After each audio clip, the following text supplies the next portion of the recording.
Welcome to a new segment of the Kundalini Awakening series. This is the Kundalini Q&A. This is part 1. It's very simple. You send me a question about Kundalini and I will respond. So these questions came in today on Instagram. It's probably the best place to reach me, Instagram or email. And so let's just get right into it here. So we got a question here from Jewish Account. Jewish Account asks, can you make a video on the why me question? Discuss why Kundalini happens to them and not others. Thanks. Yeah. Really a significant, important question that I think everybody asks at some point. Why me? Why does this happen to me and not others? What did I do to deserve this great blessing, great invitation?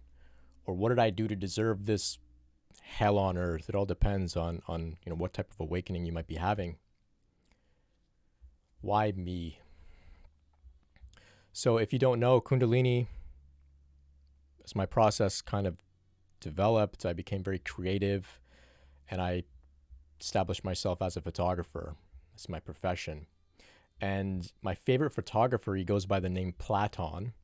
So he's pretty famous, actually. He's photographed a lot of celebrities, presidents, musicians, actors. Incredible style. I really love it. Incredible man overall. He really connects with people on a human level. And the profile picture, it's like that I have of myself. It's on a white background. It's like a self-portrait that I took. It's inspired by Platon's style. So you can check out his work and you'll see the resemblance. At least I hope. I try to copy his style. But anyway, he says that when he was younger, maybe in his late teens, he was walking and he got jumped, beat up really badly. And he ended up in the hospital and it was a random attack. I guess he was just walking on the street or something. It was a random attack. And he was, completely broken and he's in the hospital and he's crying. He's crying out and he's saying, why me? Why me? Why did this have to happen to me? And there in the hospital, there was, some other person being treated. I think it was an elderly lady. And she says, young man, why not you? Why not you? So Kundalini awakening, that this is happening to you, this process, why not you? What makes you think that you're not worthy of it? Or if the process is very difficult, what makes you think that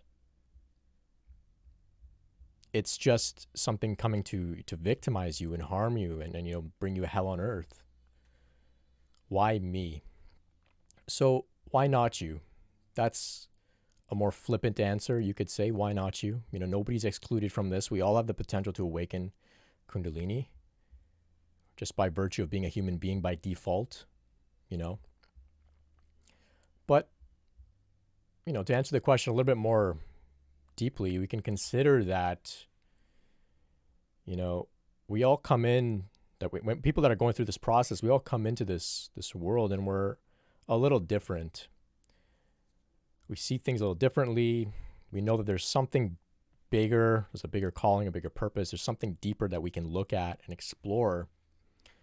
And that often causes us to begin to look for this thing, right? Just some form of searching and seeking. Not necessarily in an overtly spiritual way, meaning like not necessarily that, we're going to go and do yoga or meditation, but there's some form of seeking happening for something bigger. We feel like we're something missing. And so when that impulse is given to us just by grace, we begin to seek. And if we keep seeking, we keep turning inwards. Maybe we find the right people, the right teachings, the right books. We kind of hang around in those energetically contagious environments, you could say. Kundalini begins to happen. And for some, I don't like to talk too much about past life stuff. I think we all have enough to deal with in this life. But for some, we put in a lot of work in previous lifetimes as well. And maybe those previous lifetimes, you were in a very overtly obvious spiritual setting. Maybe it was, we were a yogi, maybe we were a monk, maybe we're contemplative, Christian contemplative, or somebody just with great spiritual practice and sadhana and devotion. It can come from anywhere around the world, any tradition. And for whatever reason, we incarnate into this life into a context in which spirituality may not be so obvious. And then when Kundalini begins to happen, we think, well, I've never been spiritual. I've never cared about spirituality. Maybe I was an atheist. I wasn't raised with any spirituality. Suddenly this is happening to me. And the only thing that I can find to explain it is a spiritual explanation.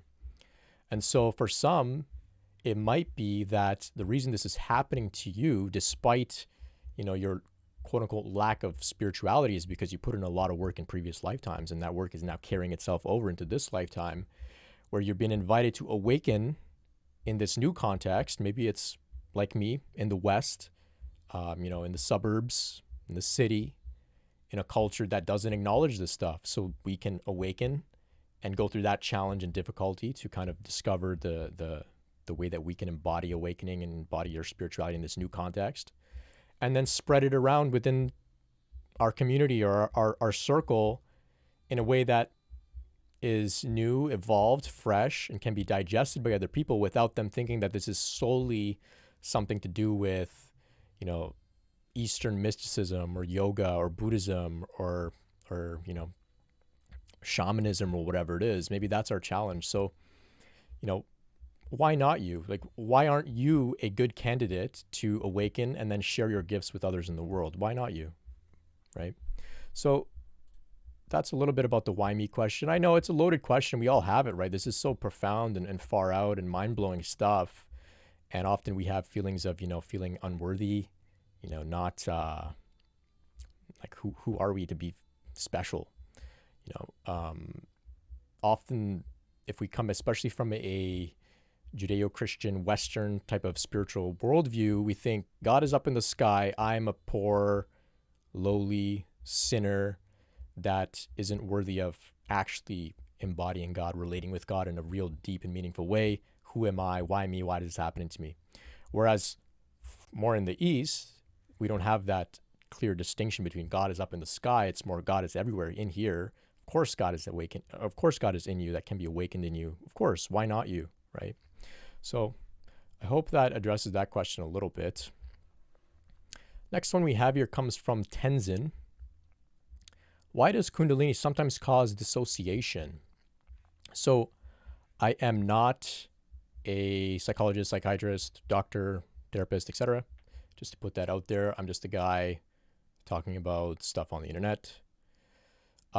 Dissociation. What is dissociation? Feeling disconnected, feeling, separate, feeling like you're not a person, feeling like you're stuck in an observer mode. You may not have any, you may not be able to look, you may look within yourself and you can't find like an identity there. We call this a sort of an ego death type experience. Your body, you feel disconnected, you feel out of your body. You may be what they would call abiding in a non-dual state. In general, I like to call all these things just being ungrounded. You're ungrounded. And so one way of looking at this is when Kundalini awakens, energy moves around our system, and at times it can get pooled in certain areas. So when it gets pulled up in the head, either because the crown isn't open yet, so the energy can't flow out of the crown and kind of, be balanced, it kind of pulls up in the head. And from there, we get this experience of, recognizing the self, the non-dual self, you could say, recognizing awareness, recognizing divinity, but it's very much out of our body. It's in the ethers, right? It's like it's out there somewhere. And we recognize that we're not this body, we're not this mind. And with that recognition, there can be feelings of dissociation. And it's cool and novel when it first happens to you, if it happens in a sort of spiritual context. Maybe you're meditating and suddenly you find that and you recognize, oh, this is interesting. But for some people, this happens like, they're like driving or something, and they start trying to explain to somebody else what's happening to them, and that person just gets freaked out. Everyone gets freaked out, and we think, okay, this person is, they've lost their minds. they're ungrounded, right? And so our job is to acknowledge these general models of where the energy is, what happens when we've got too much energy up in the head, and work to balance our body out by bringing attention to the body. By acknowledging that Kundalini awakening is not just a mind thing, it's not just a head-based thing, it's not just a psychology thing, it's not just crown chakra, it's the entire body, head to toe. And often, if we experience dissociation or depersonalization, DPDR, it's also called Zen sickness, emptiness sickness, these things can come on if we're either meditating too intensely and stuck in a certain paradigm that's like non-dual paradigm, nothing exists, all there is awareness, this body is just a vessel, blah, blah, blah. Maybe we take psychedelics or drugs. Maybe we are fasting, so our body, no food in our stomach, no reason to really bring attention there. Energy can just start rising because it doesn't need to be in your body to digest the food, or your body's not weighed down. Some people are just more, in Ayurveda, they have like different, I think they're called constitutions. So some people are just more like, I think it's Vata. So they're more like air-based by disposition, their personality. And when you combine those people with maybe they're not eating properly, they're doing drugs, they're meditating, they're kind of stuck in these weird like sort of spiritual ideas of like we're living in a matrix, living in a simulation, suddenly they become dissociated. And it's very difficult. A lot can be learned in those states if you're able to acknowledge that it is a part on the path with great teachings and insight. You can recognize that, yes, there is a part of me that is not limited to this body, not limited to this mind, but that part of me, that awareness, that non-duality aspect is also all-encompassing of this body. And I'm here in a body. I didn't come here to recognize that I'm not this body. No, I came here to recognize that there's more to me than this body, and then I can embody that more to me part of me in the body, right? I know I'm speaking in all over like riddles and paradoxes and stuff here, but this is the way that this journey unfolds. And I've got a lot of information about being grounded online. So there's a free ebook I wrote because it's the number one most common issue that people approach me with. I've faced difficulty with it myself in very intense ways. And so I wrote this free ebook. It's on my website. It's called a No Nonsense Grounding Guide. I've also got a couple videos talking about different things, how you can work to ground yourself. But I don't want to also demonize dissociation for a second here. I know for many it can be very traumatizing. It can like be a pivotal moment in their life when things fall apart. But mystics have known about this for a long time, and they've used this to make spiritual progress. And if you ask me, the ability to dissociate and kind of leave your body and kind of check out, it's a survival mechanism. It's an evolutionary response that we kind of developed when things get too intense. And if you look at, Rage Against the Machine, they have the that album cover in which that monk is sitting. He's lit himself on fire, and he's in meditation, and he lit himself on fire in an act of protest. And that was suicide, self-immolation. He completely died. Some people might look at that picture and think, oh, this guy is like really disciplined and tough. He's sitting in meditation and he's like just fight. He's like, oh, he's fighting it. Like, oh, it's really hot, but I'm just going to sit. I'm going to sit. No, he's completely out of his body. He's completely dissociated. He's in a state of samadhi, a state of deep meditation. It's not that he's a tough guy. He's not in his body anymore. That's why he's able to sit with perfect stillness. And even when he died, he fell over and he was still in lotus position.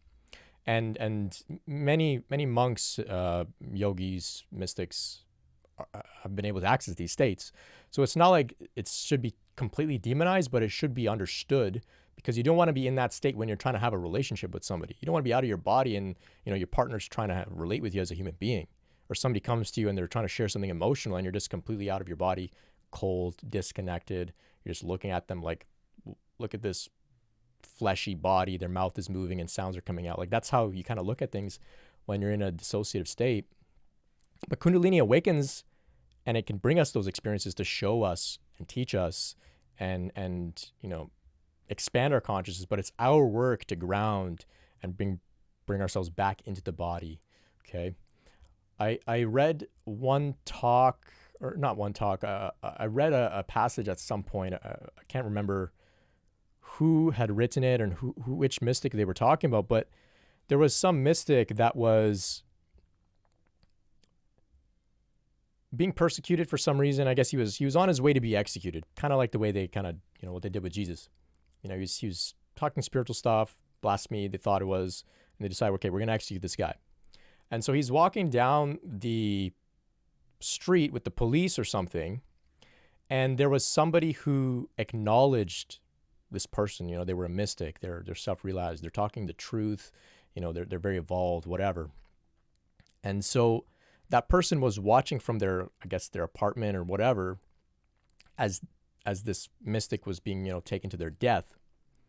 And that person decided, oh, what I'll do is I'll throw a rose. So they threw a rose out onto the street as like an offering, a recognition, a gift, a blessing type of thing. And the rose hit the mystic, and I can't remember the full story, but later on, I guess the mystic is about to be killed. The person who threw the rose, their follower, met with them before they died, and they said, that was me who threw the rose. And the mystic said, why did you do that? I was completely out of my body, completely dissociated, and you brought me back. And now I have to experience this execution, fully in the body. And so we see that there is purpose to this. People experience this all the time when they go through trauma. They just check out. It's not unheard of to experience dissociation. It can happen through Kundalini awakening. Somebody in the chat on Instagram is asking, how can you get into your body? And so we have to acknowledge crown chakra, heart chakra, root chakra. I think you only need to really understand those three. For too much in the root, too much survival base, fight or flight, where we have no spiritual awareness. But we want to be in the heart, spiritual awareness and worldly awareness. So we get in the body by acknowledging the body and exploring sensory experiences. Feet on the floor, feeling the sensations of the feet. Lately, I've been thinking of it like, we talk about the crown chakra, 1,000-petal lotus, crown chakras blasted open, blah, blah, blah. But what about the feet? The feet also have chakras in them. Feet are as spiritual as the top of your head. And so bringing awareness into the body, getting off, meditating, trying to escape your body and trying to come back into your body. Maybe it's movement meditations, walking meditations, working with our hands. I always like to think of Jesus. He was a carpenter working with his hands. He wasn't just out talking about the Holy Spirit. He was also a carpenter, right? He was grounded in the body. That was a business as well. So he was making money, right? It's like a worldly thing. Mula, he was making mula dara, right?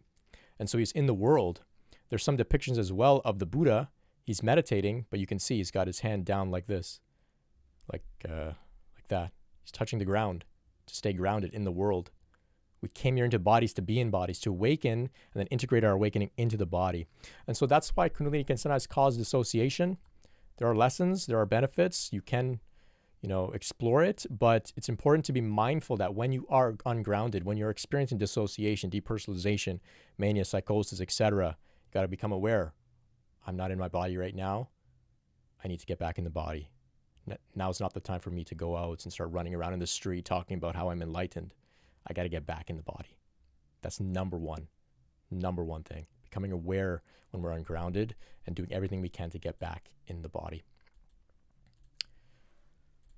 Great question, Tenzin. Thank you. Om Glasgow asks, are skin issues common?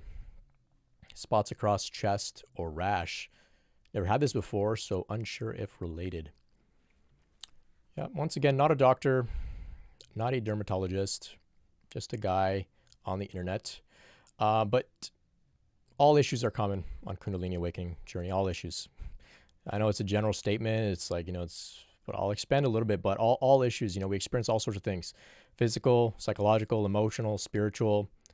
You can go so far as to say relational, financial. Your whole life gets turned upside down for some people, and it can happen in all dimensions, because every dimension is a spiritual dimension, and so even your health will be challenged. And sometimes people experience mystery illnesses that they just can't find a solution for, and it just forces you into a period of surrender. Maybe it's Lyme disease. Of many people, I don't think there's a cure for Lyme disease. Many people on a spiritual path seem to get Lyme disease, and it just forces you into a deep state of rest, deep state of surrender, deep state of not knowing, etc. Skin issues as well. Things will come up as we're clearing things. We can experience some inflammation. We can experience maybe autoimmune issues. That happened to me. I developed psoriasis. I don't know if you can see, but you can see I got a little bit of psoriasis on my arm here. And that broke me, just trying to understand what was happening. And it brought me to a deep state of surrender and just trusting that this is, some of this is out of our control. Now, with that said, it's very important here to not overly spiritualize our human issues. So what this means is that if you have a headache, you don't say, oh, I have a headache, it's Kundalini. Meanwhile, you didn't drink water. Meanwhile, you haven't slept well, you're not eating well, etc. You begin with the most basic, mundane, human solutions or reasons for why you're feeling a certain way. You address those points, and then you can move on and say, okay, it's maybe something to do with Kundalini, maybe something to do with my spiritual awakening. So by all means, if you're experiencing skin issues, visit the doctor, see what happens. Maybe they'll give you a cream. Maybe the cream will help you and it'll be over with. And maybe it was a Kundalini thing, but the cream also helped you. Cream is also God. Pharmaceuticals, also God. All of this is sanctioned by the divine. Okay, all of it, everything. There's nothing that's not spiritual. This is very important to understand, and this is basically where this process leads us. We recognize everything is spiritual. So even the most materialistic, mundane dermatologist who gives you the most basic prescription and just sees you as another client, another patient, even that person is God. And so part of what these things, they arise for us in so many different ways, to maybe we're just stubborn people. Maybe we never go to the doctor. And now Kundalini is saying, okay, you got to stop being stubborn, go to the doctor. It's a very, very mysterious and interesting path, and it's not compartmentalized. Everything is included. Like I said, skin, digestion, relationships, finance, purpose, career, everything. It's all part of your process in some way or another.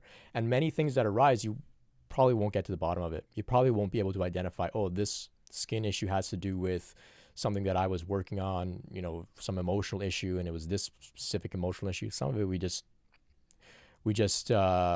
move on and keep going. So I hope that you sort out the skin issues. I can totally relate and empathize. I've had the same kind of issues myself, and it's all part of the journey. All part of the journey. Thanks for the question.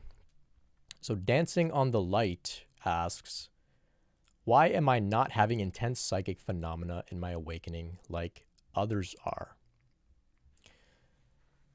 Well, I get the sense that you're asking because you think psychic phenomena is like incredible and amazing, but for many people, they experience psychic phenomena and is the most horrifying thing. Like they can't make sense of it. They see things that are uncomfortable. It can be considered a gift and a curse because, you may be experiencing these things and nobody around you is able to validate you. People think you're insane, etc. So for some, it's good that we don't experience psychic phenomena. But, we can talk a little bit about it. Everybody's awakening is different.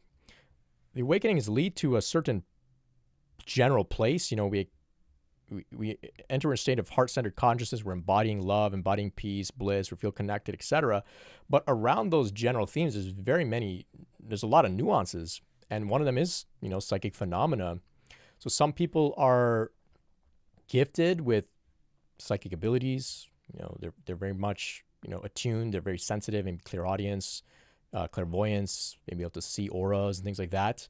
And that serves their mission. So maybe they're meant to, in the most obvious way, maybe they're meant to be a energy healer. And then maybe we have to look at a person's aura and see, okay, this is where the blockages are. This is where there's some holes in their aura, whatever, and they're able to serve from that place.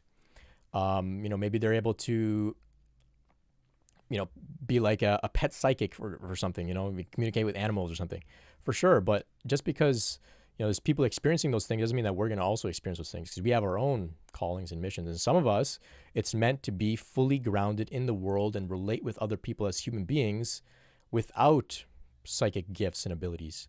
Maybe we're just meant to be the most grounded friend, partner, coworker, etc. And our gift is that we've brought an awakened consciousness deep into our lower chakras as well. So we're able to be great leaders, right? Maybe those are our gifts. Maybe we're able to dispel people's fear of, survival issues because you're just fully trusting and faithful. You maybe can't see people's auras and stuff, but your lower chakras are that's where your gifts lie. For some people, psychic phenomena comes to show a little bit about reality. So maybe you have third eye awakening or something, and you start seeing people's auras and you realize, okay, the aura thing is real. Maybe you start seeing people's chakras. You say, okay, the chakra thing is a real thing. Everybody's energy and vibration, everybody is light vibrating at a certain frequency.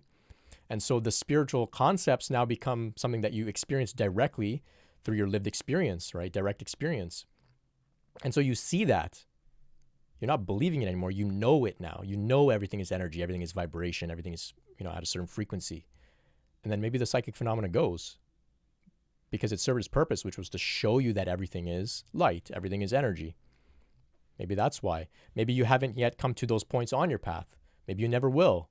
Everybody has a different disposition. Some people, they're more centered in the heart, and their gift is to just be of great service, great servitude, just to be a great, empathetic, unconditionally loving, compassionate friend, partner, coworker. Maybe their role is meant to just be with those that are sick. When you're with somebody, say they're in palliative care, they're dying. What do you need psychic abilities then for? You need to be fully present with them in the heart. So everybody has different gifts, different missions, different callings. That's why some people experience psychic phenomena, some people don't. There's some more nuances to this point as well. It depends on, maybe you're doing things that are cutting off your psychic abilities. Maybe you're partaking in, drugs and alcohol that are shutting these things down. Maybe maybe you did have these abilities as a kid and you kind of forgot, and somebody told you that it's not normal and you shut it away and shut it down. And maybe you've got to go in and look deep and, reconsider. Maybe you did have some parts of you that were shut down out of fear. So these are different perspectives to have, but overall, we don't want to compare our journeys too much with other people. Everyone's got their own journey, own disposition, own mission. Great question. Thank you. Beauty K, last question for this session. How do you know if you're experiencing a Kundalini awakening? Well, the most classic example would be you experience energy rising from the root up to the top of your head, or from the crown down your spine into the rest of your body. Now, that is a more classic example. It is the sort of hallmark example, and it's the one that people talk about. It's the most exciting. It's the most cool. It looks cool in, art and things. It happens in a flash, so it's easy to describe. It's a moment that changes your life, etc. But for many, many people, and I really mean this, many, many people don't experience Kundalini rising from the base of the spine in a single moment. They don't experience like an inpouring of energy, the descent of grace. They don't experience this. It's a very slow, gradual process that happens over a long period of time without any key events. So how can you know whether you're experiencing it or not? Well, there's many different signs. Sometimes people call these symptoms. I don't like the word symptom because we look at Kundalini as if it's a sickness.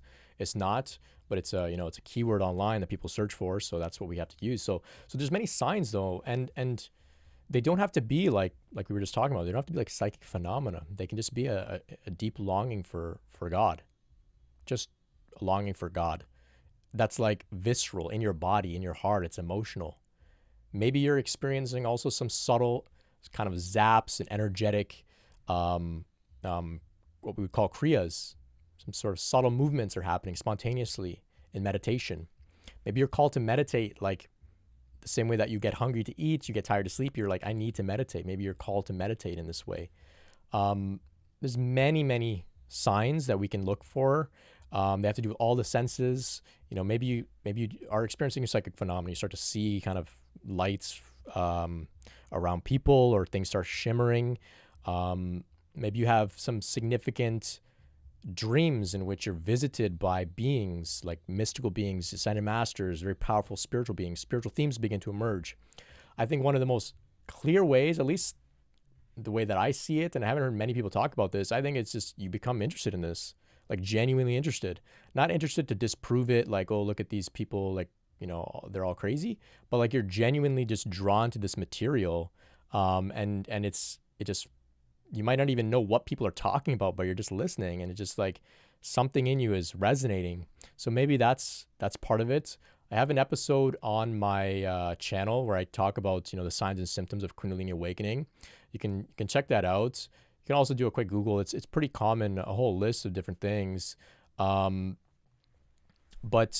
overall, I always like to tell people, whether you're having a Kundalini awakening or not, whether your Kundalini is active or fully awakened, or you're not sure, the practices are generally the same, right? We turn inwards, we meditate, we practice devotion towards something greater than ourselves, call it God, call it nature, call it the universe, whatever it is, right? We allow ourselves to feel and experience and think whatever may arise within our system with unconditional love, no judgment, no resistance.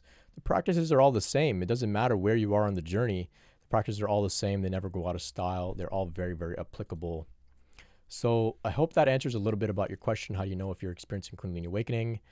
Thank you all so much for these questions so far. I will definitely get to the rest very soon.